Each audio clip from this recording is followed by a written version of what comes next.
আমন্ত্রণ দীপ্ত সংবাদে আপনাদের সাথে আছি আমি ইয়াসমিন সুমনা।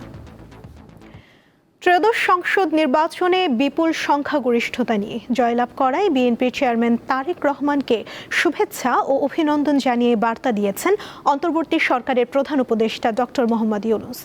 অভিনন্দন বার্তায় প্রধান উপদেষ্টা বলেন, নির্বাচনে তারেক রহমানের নেতৃত্বে বাংলাদেশ জাতীয়তাবাদী দল বিপুল সংখ্যাগরিষ্ঠতা অর্জন করায় তাকে আন্তরিক অভিনন্দন ও শুভেচ্ছা জানাচ্ছেন।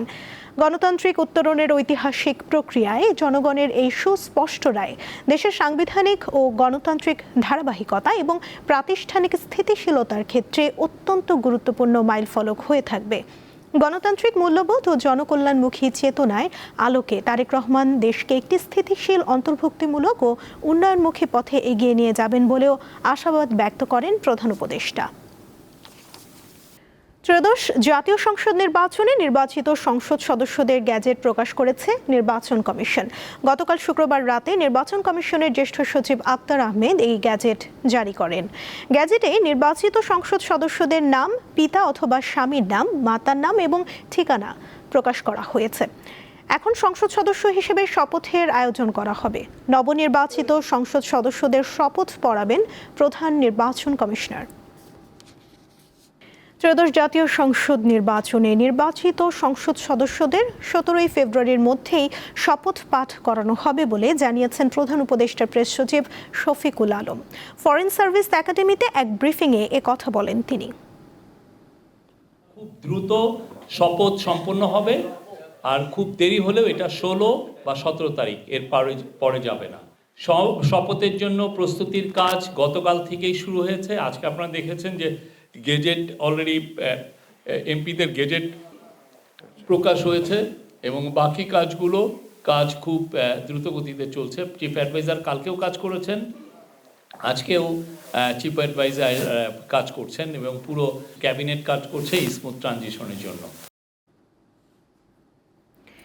নির্বাচনের ফলাফল মেনে নিয়ে দায়িত্বশীল বিরোধী দল হিসেবে কাজ করার ঘোষণা দিয়েছেন জামায়াতে ইসলামীর আমির ডাক্তার শফিকুর রহমান।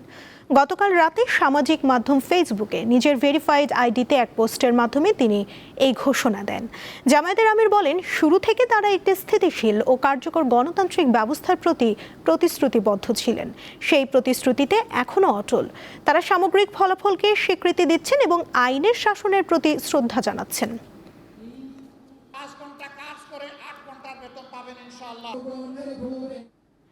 চাঁপাইনবাবগঞ্জে বোমা বানানোর সময় বিস্ফোরণে 2 জন নিহত হয়েছেন, আহত হয়েছেন 3 জন। ভোর 5টার দিকে সদর উপজেলার চরবাগডাঙ্গা ইউনিয়নের ফাটাপাড়ায় এই বিস্ফোরণের ঘটনা ঘটে। চাঁপাইনবাবগঞ্জের অতিরিক্ত police super NM Wasim Firoz জানান, রাতে একটি বাড়িতে বোমা বানাচ্ছিলেন কয়েকজন। এ সময় বিস্ফোরণ হলে 2 জন মারা যান, আহত হয়েছেন 2 জন। আহতদের উদ্ধার করে স্থানীয়রা চাঁপাইনবাবগঞ্জ জেলা হাসপাতালে নিয়ে আসেন। পরে তাদের উন্নত চিকিৎসার জন্য রাজশাহী মেডিকেল কলেজ হাসপাতালে পাঠানো হয়। তিনি আরও জানান, আহতদের মধ্যে 2 জনের অবস্থা আশঙ্কাজনক।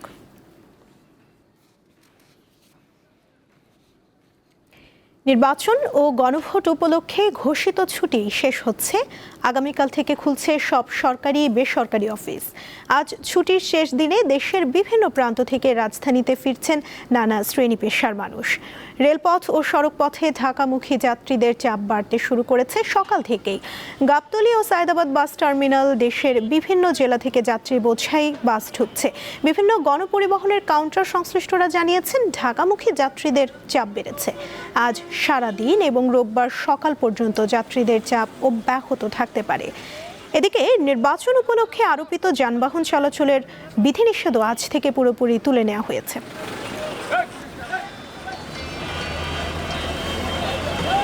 সাভারের নবীনগরে আছেন আমাদের সহকর্মী MA হালিম। মহাসড়কের খবর জানাতে সরাসরি যুক্ত হচ্ছেন তিনি। ফলের নির্যাস ও দুধের সমন্বয়ে পোলার টর্নেডো গ্রিন অ্যাপল আইসক্রিম। মন ভালো থাক। হালিম, রাস্তায় যানবাহনের চাপ কেমন দেখছেন? সার্বিক পরিস্থিতি আমাদের জানান।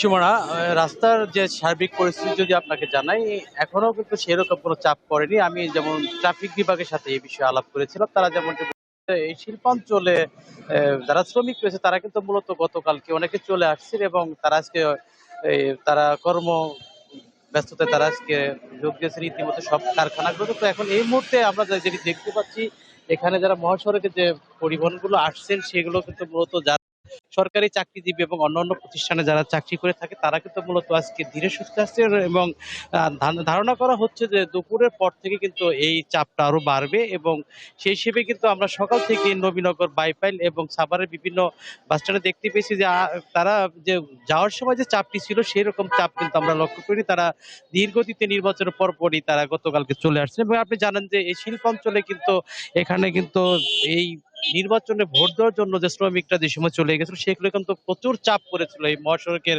নবীনগরে এবং বাইপাইল এবং সেখানে এক পর্যায়ে অতিরিক্ত ভাড়ার দাবিতে কিন্তু সেখানে মহাসড়ক অবরোধ করেছিল এই যারা ঘরমুখ মানুষ ছিলেন। এক পর্যায়ে কিন্তু সেখানে আইন শৃঙ্খলা বাহিনীর সদস্যদের হস্তক্ষেপে কিন্তু সেই পরিস্থিতি অনেকটাই শান্ত হয়। সেই হিসেবে কিন্তু এই মহাসড়কে আজকে যে মানুষগুলো যারা ফিরে আসছেন তারা কিন্তু অনেকটা তারা চাপমুক্ত ভাবে ফিরে আসছেন এবং তারা আজকে দুপুর এবং বিকাল সেই হিসেবে রাত এবং আগামীকাল সকালবেলার মধ্যে অনেকে তাদের কর্মস্থল কাছাকাছি তারা চলে আসবে। সেই হিসেবে মহাসড়কের এই মুহূর্তে কিন্তু চাপ খুব একটা যে বেশি আমরা দেখতে পাচ্ছি না এবং ঢাকার ইচা এবং নবীনগর চন্দ্রা মহাসড়ক দুটি মহাসড়কে কিন্তু আমরা যেটি দেখতে পেয়েছি যে স্বাভাবিক যে গতিতে সেই গতিতে কিন্তু পরিবহনগুলো চলাচল করছে এবং নির্বিঘ্নে যে সেই যানবাহনগুলো চলাচল করছে। তো সব মিলে এখন পর্যন্ত মহাসড়কের সার্বিক পরিস্থিতি অনেকটাই কিন্তু স্বাভাবিক রয়েছে। তো এই ছিল আমার কাছ থেকে নবীনগর থেকে সর্বশেষ। হালিম, ধন্যবাদ আপনাকে।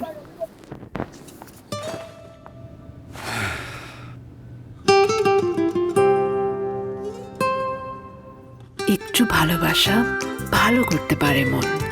চিজি আইসক্রিমের সাথে ভেলভেটি কেকের মিশ্রণে পোলার রেড ভেলভেট আইসক্রিম। পোলার, মন ভালো থাক। খেলার খবর।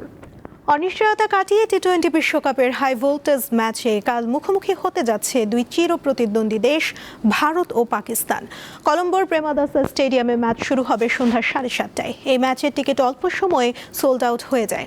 ভারত পাকিস্তান ম্যাচের 35,000 টিকিট বিক্রি হওয়ার পর কলম্বোর হোটেল ও বিমানের ভাড়া 3-4 গুণ বেড়ে গেছে বলে জানিয়েছে সংবাদ সংস্থা রয়টার্স।